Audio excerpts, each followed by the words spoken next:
Hola, bienvenidas, bienvenidos a esta sesión especial de la asignatura Teatro Infantil y su didáctica.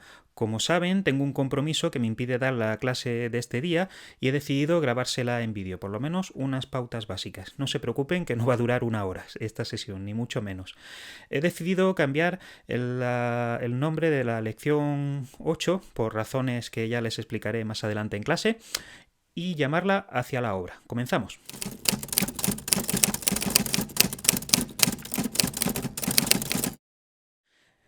Bien, esta lección va a tener como finalidad dar una serie de pasos muy concretos para preparar la obra. Como saben, tenemos muy poquito tiempo, así que intentaré no extenderme demasiado y ser bastante conciso en las pautas que les voy a dar.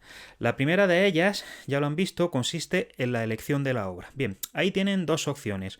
Una se la recomiendo más que otra, sinceramente. Bien, la que menos les recomiendo, que escojan una obra de teatro infantil. Las hay maravillosas, las hay preciosas y adecuadas a las características que tiene que tener nuestra representación.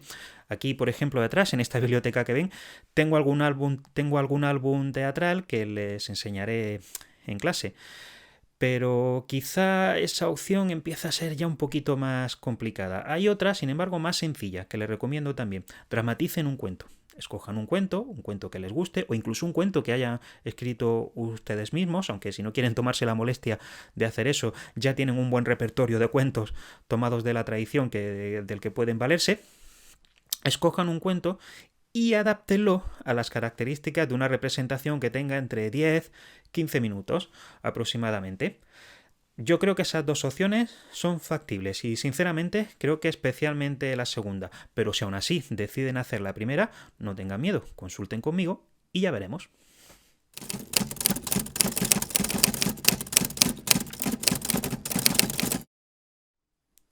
El segundo paso que necesitamos para montar nuestra obra es la distribución de funciones.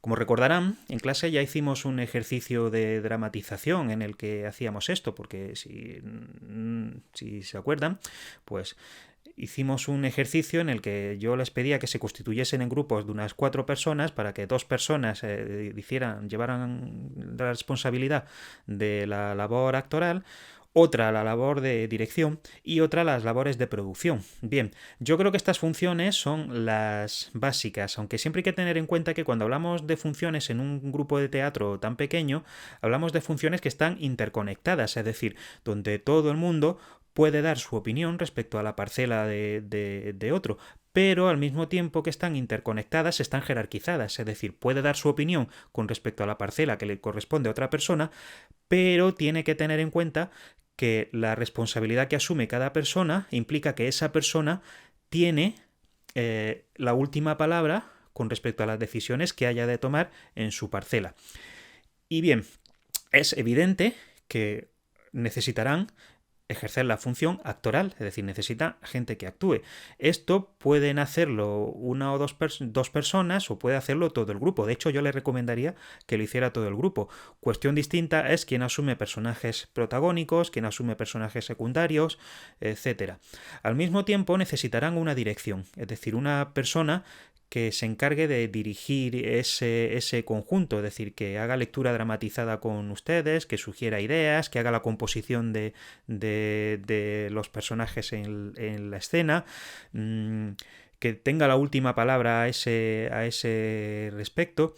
Y necesitarán también una persona que asuma labores de producción, es decir, que se preocupe de que la obra tenga consistencia material en cuanto a vestuarios, iluminación, maquillaje, ese tipo de cosas. Si además van a dramatizar un cuento popular, necesitarán hacer un trabajo de reescritura, porque los cuentos normalmente están hechos para ser narrados, para ser contados o para ser leídos en voz alta, pero no para ser dramatizados, y entonces necesitaremos un proceso de adaptación. Eso significa que tendremos que dialogar la obra, es decir, desarrollar la acción a través de los diálogos, hacer las acotaciones, donde cada persona sepa qué tiene que hacer en cada momento, etc. Y esa es una labor, ya les digo, bastante coral, bastante grupal, que yo les recomendaría que hicieran en conjunto. Sí les voy a pedir, por favor, que si llevan adelante, si salen adelante con esta idea de dramatizar un cuento, consulten conmigo antes, para evitar, básicamente, que todo el mundo me haga, pongamos por caso, una versión de Caperucita o de los tres cerditos, para intentar que haya variedad. Esto con respecto a la distribución de funciones, pero aún nos queda un paso.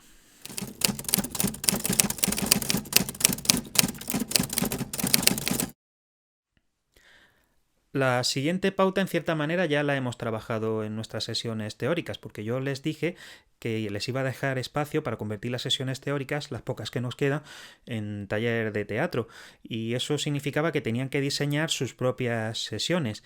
Bien, una vez se pongan a trabajar en la obra, decidan ustedes, con respecto a la cantidad de trabajo que tenga y las necesidades de cada día, hacer esas sesiones de trabajo en clase, y fuera de clase también, porque creo que necesitarán trabajar bastante fuera de clase para llegar a tiempo. Pues hacer esas sesiones conforme a sus necesidades.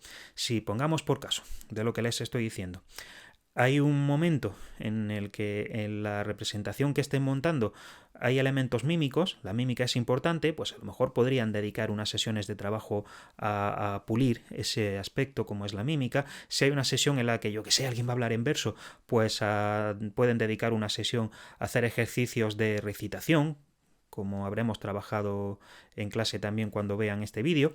En fin, ese tipo de cuestiones. Pueden establecer, cosa que es muy beneficiosa, dinámicas grupales antes del comienzo de cada sesión para hacer grupo, y yo siempre les recomendaría, se lo he dicho en clase y les insisto también por este medio, yo siempre les recomendaría que hagan una evaluación final de cada sesión, es decir, que hagan un balance de aquello que les ha funcionado y aquello que deben mejorar. Esto les ayudará enormemente a avanzar.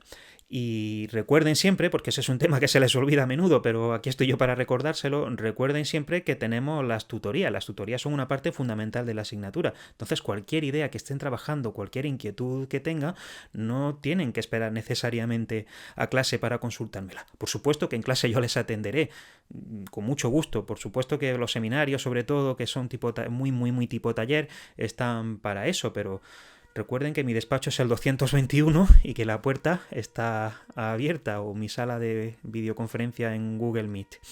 Así que por mi parte, esto es todo. Pónganse a la tarea y solo les voy a pedir una cosa. Use la cabeza, que está para pensar.